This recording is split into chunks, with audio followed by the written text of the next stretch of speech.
السلام علیکم ورحمۃ اللہ وبرکاتہ۔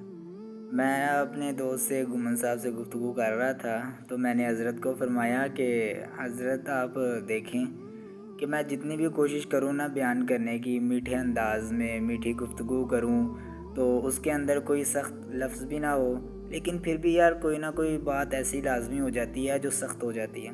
اب میں نے پیچھے ایک بیان کیا تھا داڑھی کے موضوع پر، تو میں نے ان کو بتایا کہ حضرت آپ یہ بیان سنیں، تو حالانکہ اس کے اندر کوئی ایسی گفتگو بھی نہیں ہے کہ جو چبھنے والی ہو۔ تو بہرحال بات میں بتلانا یہ چاہتا ہوں کہ انہوں نے مجھے پھر یہ کہا کہ حضرت حق بات جو ہوتی ہے نا وہ تھوڑی چبھتی لازمی ہے۔ تو باقی میں سننے والوں کو بھی یہ کہوں گا کہ یار آپ اگر سنتے ہیں تو اپنا ظرف جو ہے اپنا دل تھوڑا سا بڑا رکھا کریں، اور یہ نہ سمجھا کریں کہ ہر بات آپ کے لیے ہوتی ہے، ٹھیک ہے؟ اگر آپ اس کے برخلاف ہیں تو پھر لازمی بات ہے وہ بات آپ کے لیے بھی ہے۔